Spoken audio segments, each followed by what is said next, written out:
And I'm Kiyan. And this is Trust Your Doctor, that podcast with a lion mask, because this week we watched The Masque of Mandragora, Written by Louis Marks. Directed by Rodney Bennett. And aired in September of 1976.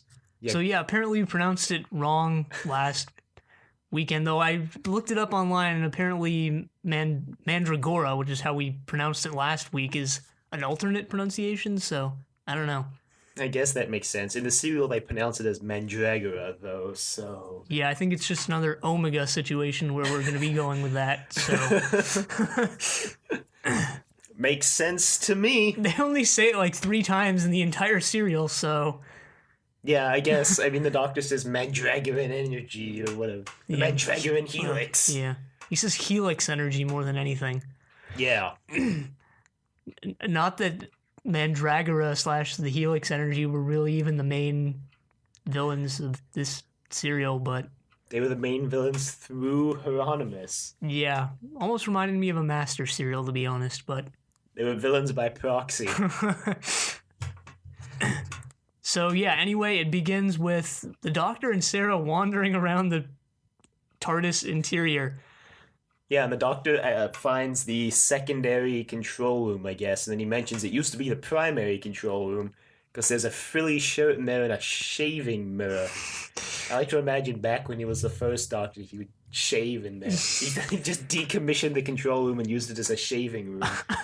Yeah, you definitely need one room dedicated to shaving. TARDIS is infinite, so why not make it the old control room?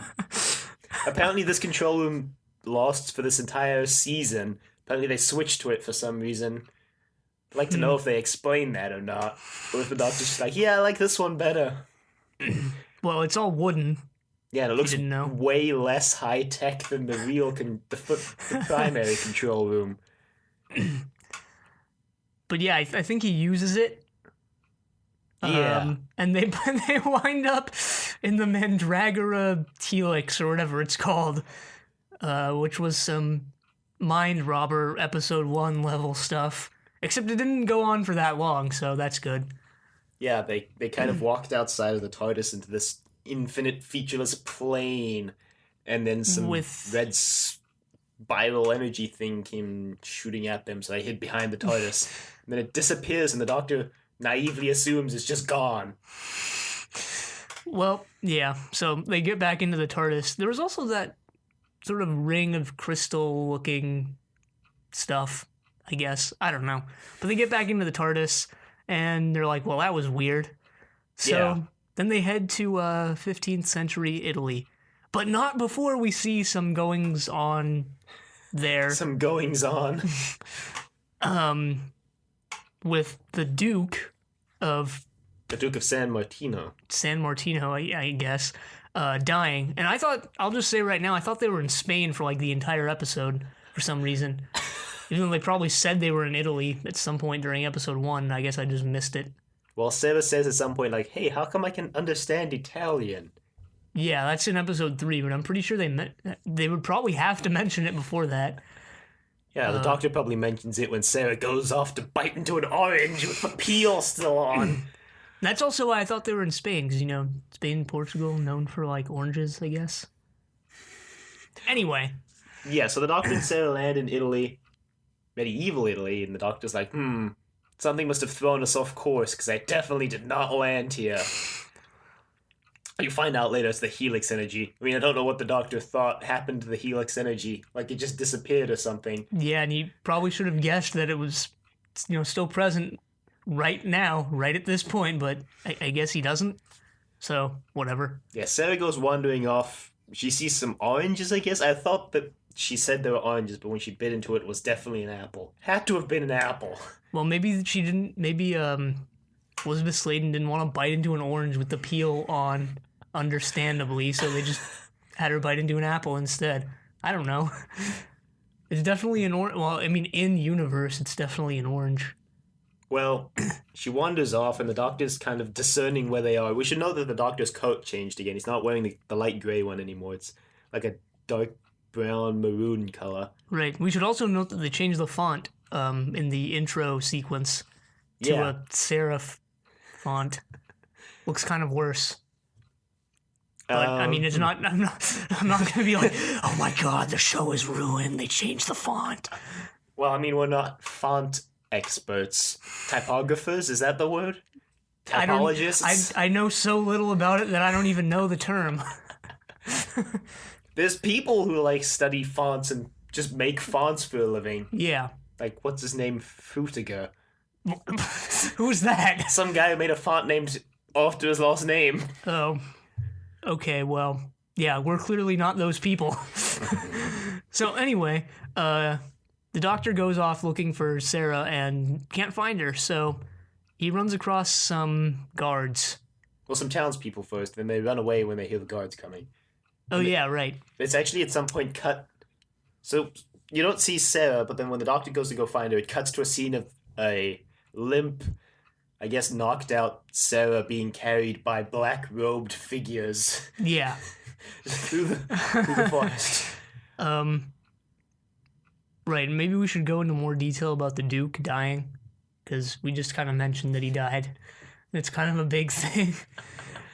So yeah, in the town of San Martino, the Duke dies, and I guess his brother, the Count Federico, is going to take over, and he's pretty superstitious, believes in the supernatural, and he's sort of at odds with the Duke's son, Giuliano, who is a man of science, I guess.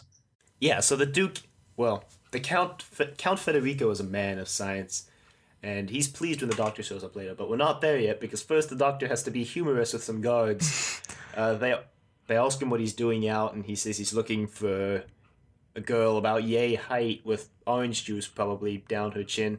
And then he goes to get something out of his pocket, and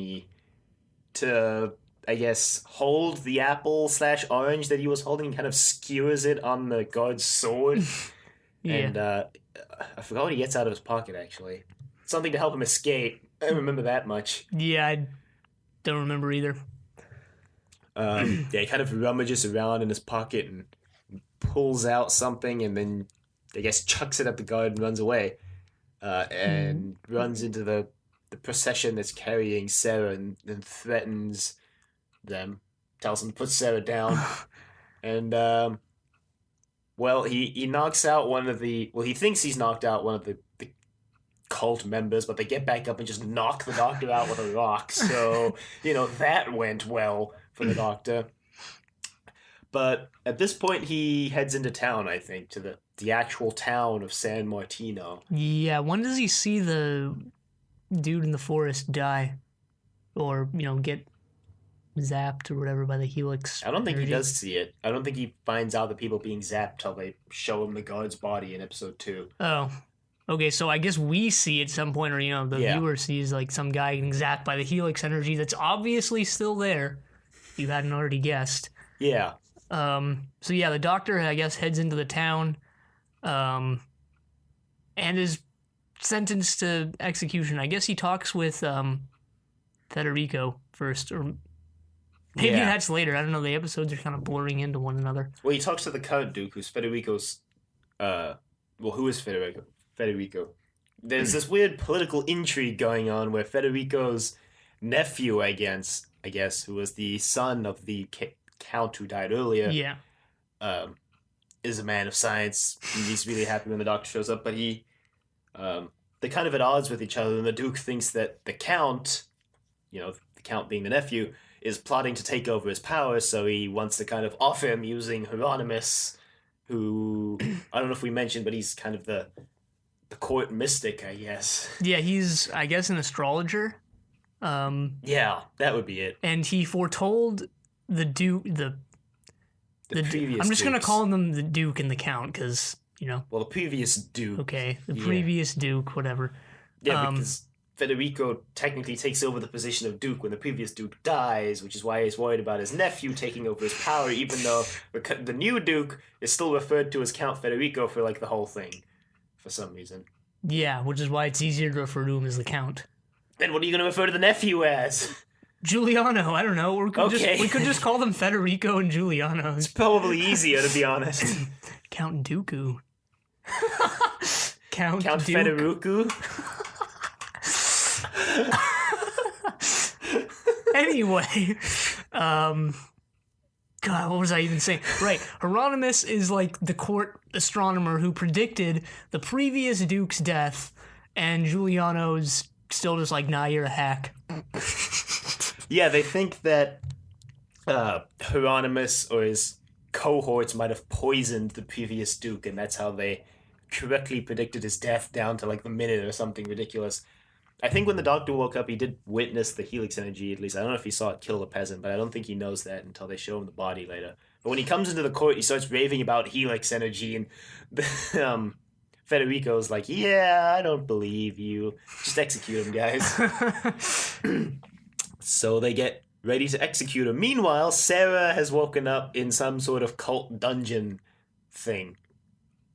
Yeah, some underground catacombs, I guess. Yeah, I think later they mentioned it was an old temple of some sort. Yeah. And she's apparently going to be sacrificed to their evil god named Demnos. And I thought they said Davros at the end of episode 1, which made me really excited for the rest of this serial, but no, it's Demnos. Sacrifice Sarah to Davros. I don't know, I thought they were going to somehow tie Davros into all of this, but that was probably a stupid thing to think. That would have been really weird. Yeah, it would have. Davros in medieval Italy. Probably a story there. Actually, I'm pretty sure there's an audio drama called The Battle of Waterloo where Davros shows up at the Battle of Waterloo or something like that. But anyway, so... One ends with the executioner about to bring down his sword on the doctor's neck. Yeah, and simultaneously Sarah's about to be sacrificed in the temple. Yeah. Episode 2 resolves the cliffhanger immediately with the doctor taking his scarf off and using it to trip the executioner and running away. And then... Curses. Foiled again. Yeah, then there's a chase sequence through the town, I guess, with the doctor running away for a little bit. I think he meets up with Sarah. Well, yeah, he goes down into the dungeons or whatever they are, the old temple. He rescues Sarah and they make a break for it, and they're kind of chilling by a wall, I guess, and they're talking about plans, and all of a sudden the doctor's like, there's someone behind us.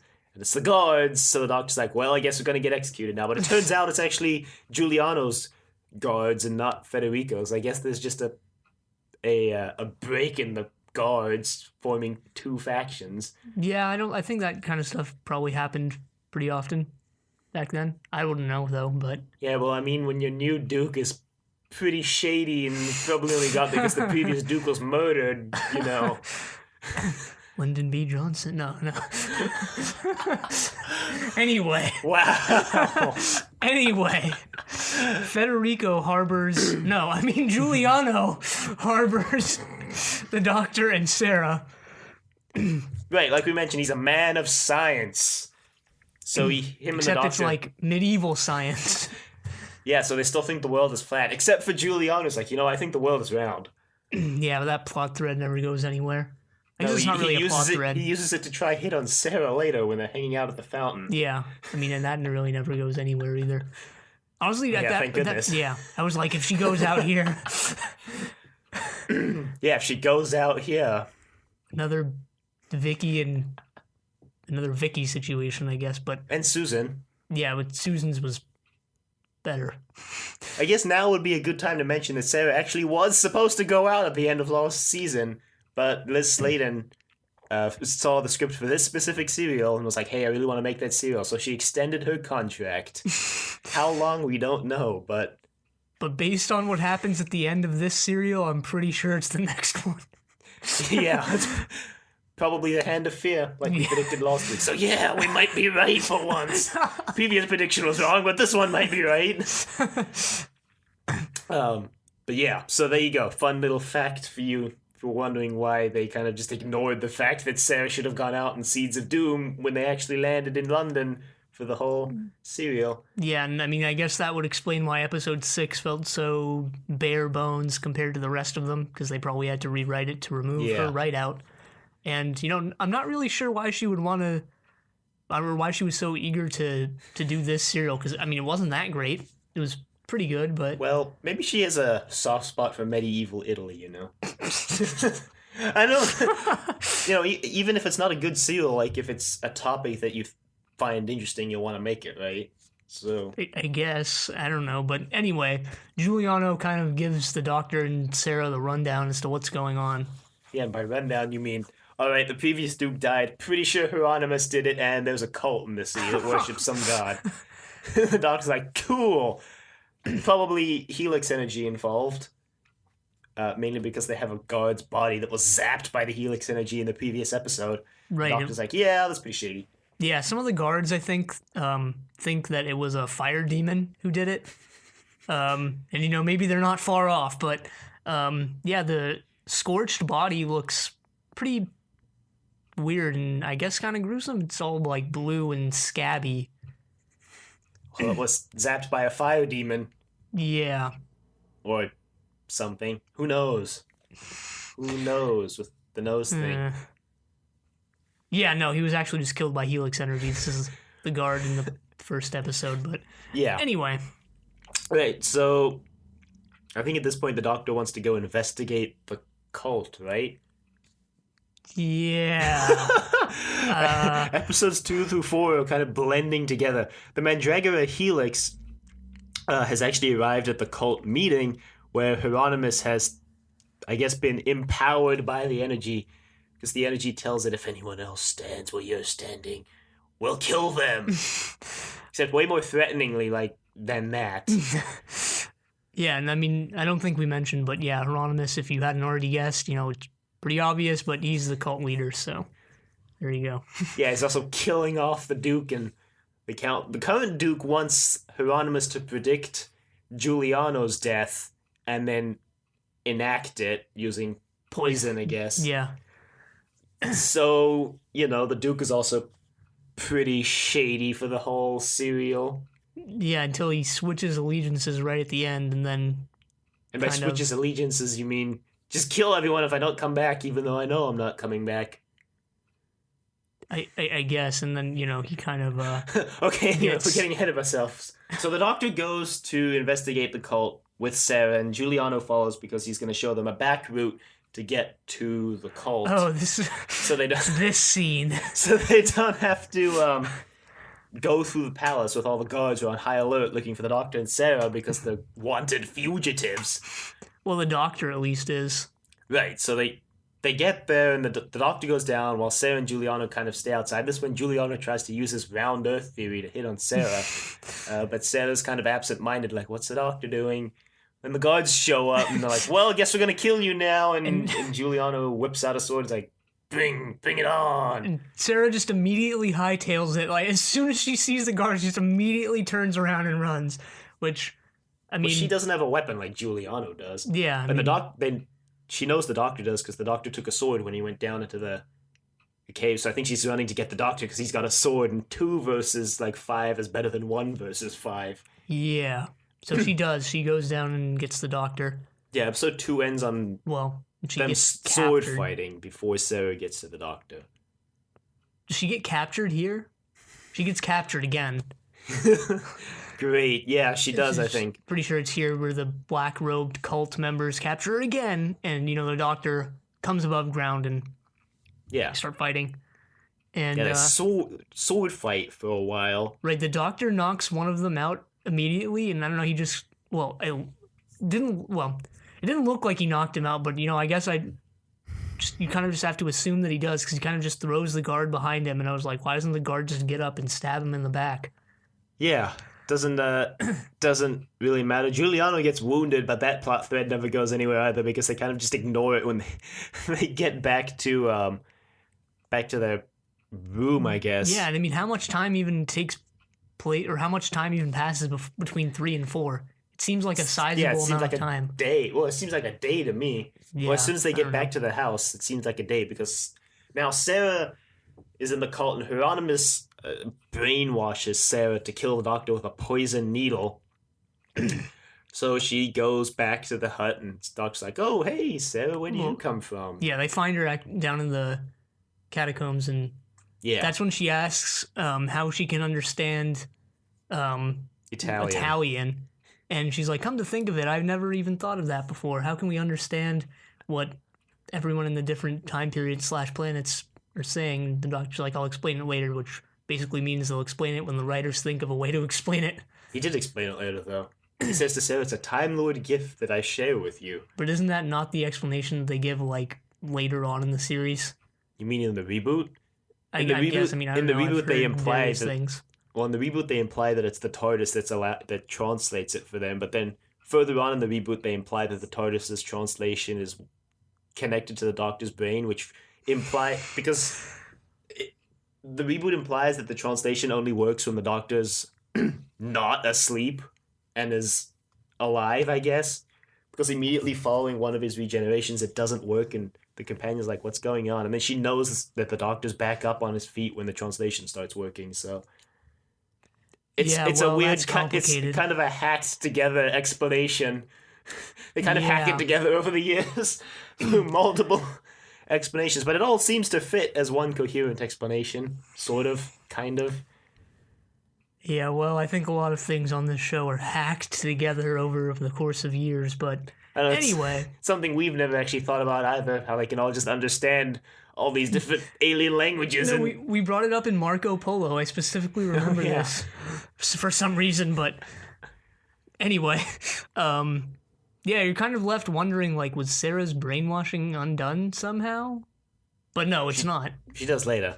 It does get it does very easily undone, might I add, but... Yeah, well, the Doctor's a master of hypnosis. He's done it so many times before. It's like one of his secret powers. Anyway, they get back to the castle, I guess, and the Doctor wants to go confront Hieronymus because I guess they have sufficient evidence, or well, not evidence actually, but circumstantial. Yeah, reason to believe that he's the cult leader. So the Doctor goes and does that, and Sarah sneaks up on him and is about to attack him with the poison needle, but the Doctor just turns around and says, "Hey, Sarah, it's me, the Doctor. You don't want to kill me." And she's like, "Oh yeah," kind of just. Well, Sarah would have gotten away with it, too, if Hieronymus hadn't gone, "Kill him now!" and just given it away. If it wasn't for that meddling Hieronymus. He undid his own plan. Yeah, well. Yeah, he goes, "Sarah, I'm your best friend, remember? It's the Doctor, it's me. It's the Doctor, your best friend." And she's like, "Oh, oops." Then Hieronymus makes a break for it, just as the guards bust in, like, "You're under arrest, Doctor. We're gonna take you to the catacombs." Don't know why I did the Agent Smith thing there. But I guess he requests an audience with Federico to try and convince him that Hieronymus is actually the cult leader. Oh, we forgot to mention throughout all of this, Giuliano's assistant / advisor, Marco, was captured by the guards and has been tortured to try give away the fact that Giuliano's in with the cult, even though he's not. They're trying to get Marco to confess that Giuliano was part of the cult so they have a reason to execute Giuliano. Right, but he doesn't.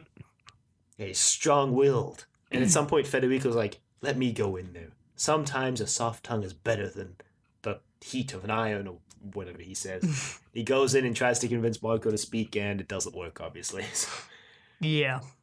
Now that the Doctor and Sarah have been arrested, they're thrown in a cell with Marco, and they're like, "What's up, Marco? Looks like we're all in jail now." So Federico comes in at some point and is like, "Yeah, so we're going to execute you all, and we know you're all part of the cult, so you may as well just confess now, and maybe we'll make it easy on you." And the Doctor's like, "No, we're not part of the cult. Hieronymus is the leader."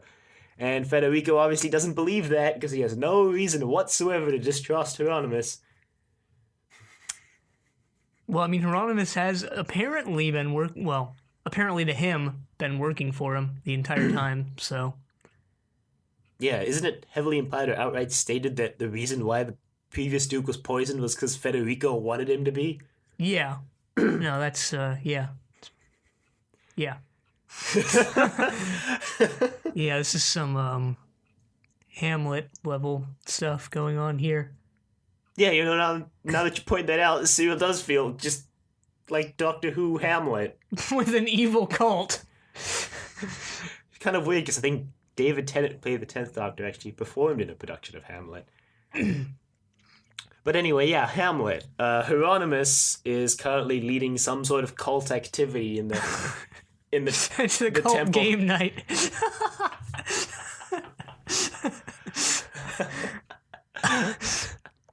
But no, yeah, they're actually summoning demons. Demons of Monopoly.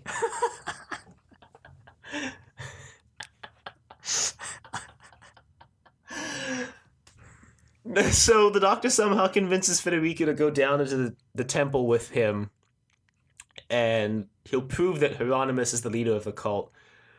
So Federico's like, okay, but we're going to keep Sarah and Marco and Giuliano, because they captured Giuliano now, as collateral, and if I don't come back in 1 hour, just kill them all. So they go on down, and Federico's like, Hieronymus! And tries to tear the mask off Hieronymus' face, and he's greeted by just a red glowing orb of energy instead of Hieronymus' face. Right, I guess he's been taken over by Helix energy or something. Yeah, and then it zaps him to death. Yep. So that's how 3 ends, with Federico dying. Rest in peace, Federico.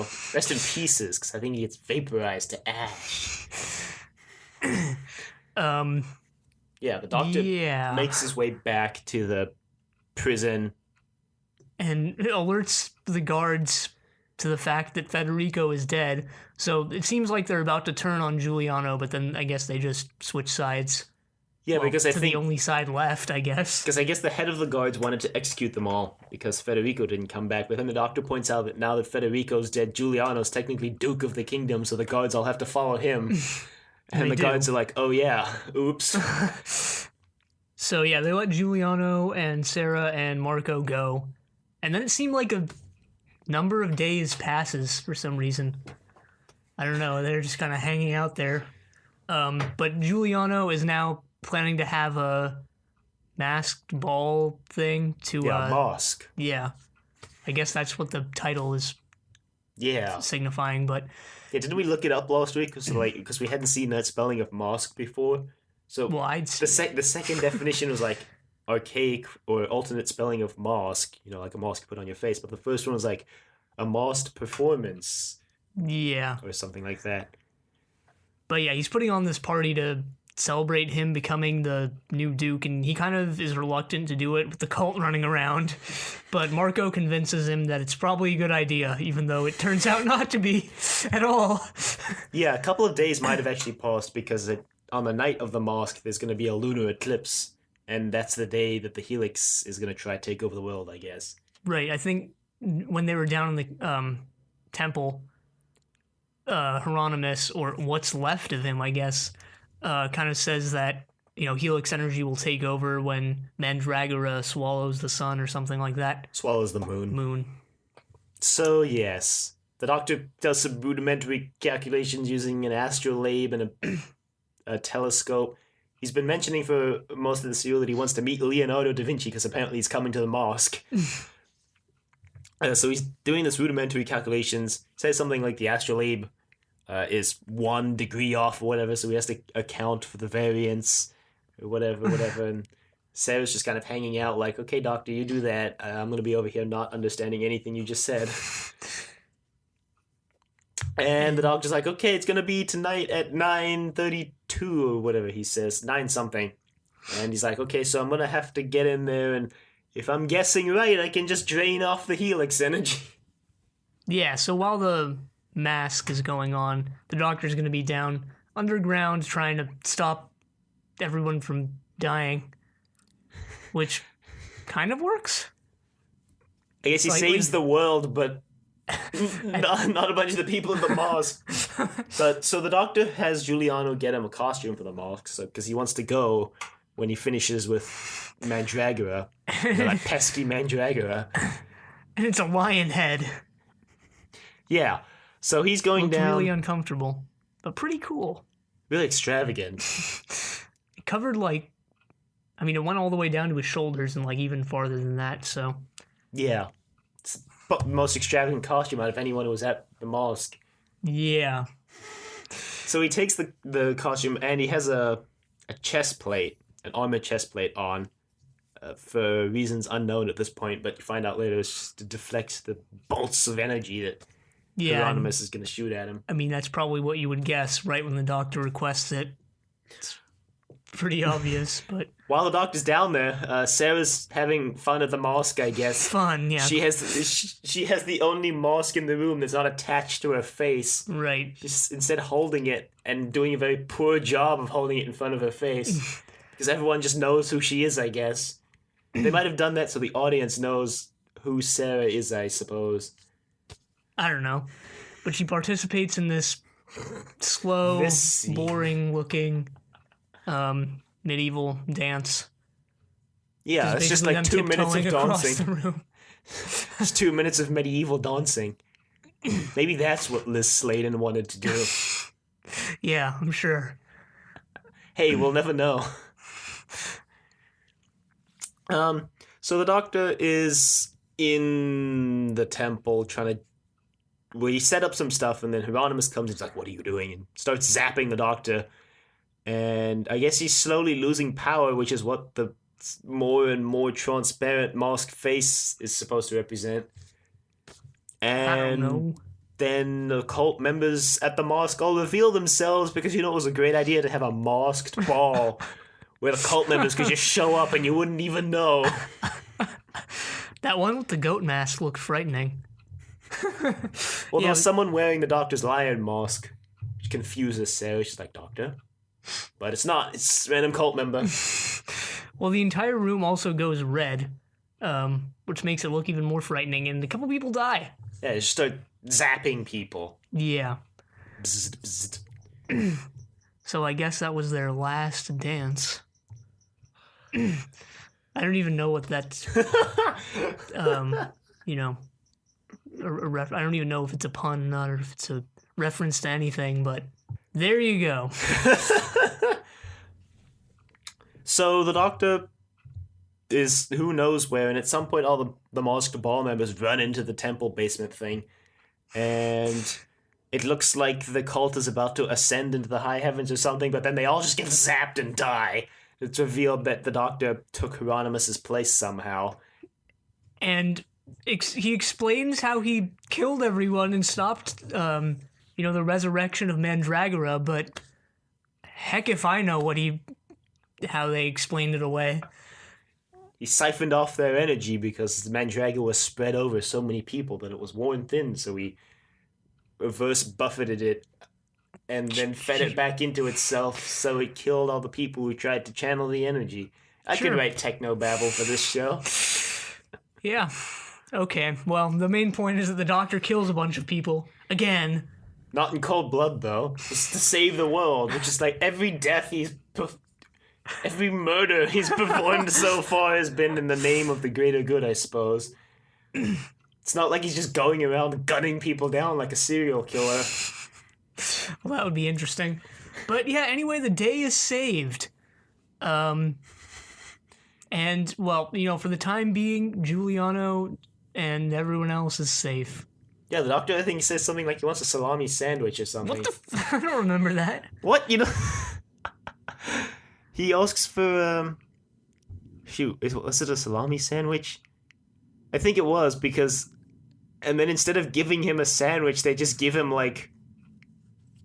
some sauce, They just give him, like, a bunch of salami. They're like, yeah, just take this. And he's like, wow, thanks, guys.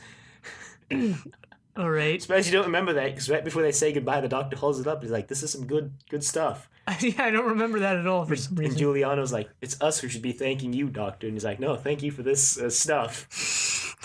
I'm saying stuff because I can't actually remember if it was salami or not now. It was some sort of sausage. Yeah, somehow don't remember that at all. But wow, it was like the most humorous part of the serial, except for Sarah going, when the situation gets worse, so do your jokes, Doctor. Yeah, that's probably one of my favorite quotes from the Fourth Doctor era so far. Right, so they go to the TARDIS and they get in the TARDIS and leave. But not before mentioning that while this era is safe, Mandragora is probably going to show up at the end of the 20th century. Yeah, in 500 years. So, that pretty heavily implies that that's where they'll be going next time. And also kind of indicates that Sarah's going to be leaving. Yeah, but has any heavy implication ever paid off on this show? I don't know. Maybe? Yeah, that adventure's probably gonna be in some novel or something, and next week's will be completely unrelated. Because I wouldn't be surprised. Yeah, me neither. So, yeah. The Doctor also briefly mentions that the end of the 20th century was an interesting time. I guess it's a weird sort of meta throwaway line about how the Doctor always seems to end up in the late 20th century of Earth. So, yeah. I'm shrugging right now. You can't see it, but Yeah, it's an audio-only podcast. That's the Masque of Mandragora. Yeah, nice start to season 14, I guess. Not the best serial in the world. Definitely not the worst, though. Pretty enjoyable. Yeah, pretty good. But also pretty middle of the line, because not really much to say about it. Right. I like the music. Yeah, music was good. I was going to say it felt like a lot of the scenes were filler that somehow played into the plot. Like the chase scene. Like in any other serial, chase scene would just be filler, but at least here it was short enough that it didn't feel like filler. Yeah, it wasn't overly drawn out. Even though the 4th episode, they spent like 2 minutes dancing. Well, that was kind of entertaining. You don't see that every day, so. I guess. Unless you go to medieval Italy. Or just medieval times. No, they probably, I don't think they do that there. Yeah, I know the music felt pretty orchestrated or, more well done than previous serials. That's all I really have to say about it. Yeah, well, as they get more budget, they can hire more instruments instead of just having Dudley Simpson sit in the radiophonic workshop with a synthesizer and put music together. They seem to go back and forth between the two, so. Money saving. So, I guess before we wrap up, we should mention that there's actually a new TARDIS prop this serial. Yeah. Because the previous one kind of collapsed and fell apart in Seeds of Doom because it was actually the original prop all the way from back in Unearthly Child. So they used it for a good 13 seasons. And 13 years. Yeah. They did actually modify it at some point in the 4th Doctor's run to make the roof lower. So it doesn't look as much of a pyramid shape on top. Huh. So it looks less kind of janky, I suppose. Actually, apparently, the very first TARDIS, the one with the high roof, is the closest to an actual police box the show has ever gotten. And then they just, I guess, keep getting further and further away. So they built a new prop this week. I guess we should mention who designed each of the props. So the first one was designed by someone, Bukaki, and the new one is designed by Barry Newbury. It's not too much different, I suppose, from the modified version of the first TARDIS. No, it doesn't look very different at all, really. I guess the biggest change would be the fact that the windows are white now instead of black, which they were on the original one. Well, they both look gray, to be honest.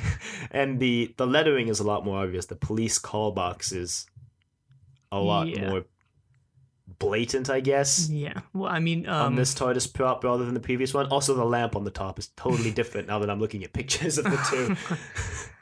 According to rumor, the prop fell apart while the Doctor and Sarah were inside. Yeah. Wouldn't be surprised, to be honest. It'd be 13 years old at that point. Be kind of falling apart no matter how well you kept it together, I suppose. Maybe they were using scotch tape and glue to keep it together. I mean, I wouldn't be surprised, like the budget of the BBC. But this TARDIS prop lost through the 4th Doctor's run, and they end up changing it after Shada, apparently, which was unfinished and untransmitted, but is, I think, 3 seasons from now. 4, possibly. I think it's season 16 or 17. Then they change it to another one that lost basically the entire rest of the classic era. So another 10 years.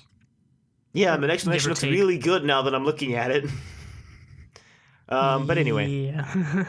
So yeah, new TARDIS, which we didn't mention last week, but now you know exactly when the TARDIS prop changed. So I guess if you're at Doctor Who Trivia Night at your local pub and that question comes up, now you know. So email us at thedoctor@decorativevegetable.com. Questions, comments, concerns, angry rants, love letters, stories about when you used that weird, obscure piece of TARDIS prop information we just gave you. Check us out on iTunes at Trust Your Doctor. Leave a rating if you like the show, because it helps other people find the show, which is good. Find us on YouTube at Trust Your Doctor. And, yeah. The feed is on the website if you use any other podcasting app that's not iTunes. Yeah, that's there now. So definitely It's tell like your friends. right there. No. It's what we said last week. Tell your friends about the show. Then if they're on an Android device, they're like, but I don't have iTunes. You can be like, but the feed is on the website. And they can be like, yeah! And then we can take over the world with our podcast. No, don't reveal our master plan again. Anyway, also check us out on Facebook and follow us on Facebook at Trust Your Doctor. Check us out on Twitter at TYD Podcast. And also follow us on Twitter. And next week, Sarah probably goes out in the hand of fear, but we will see. But yes, until then, the end.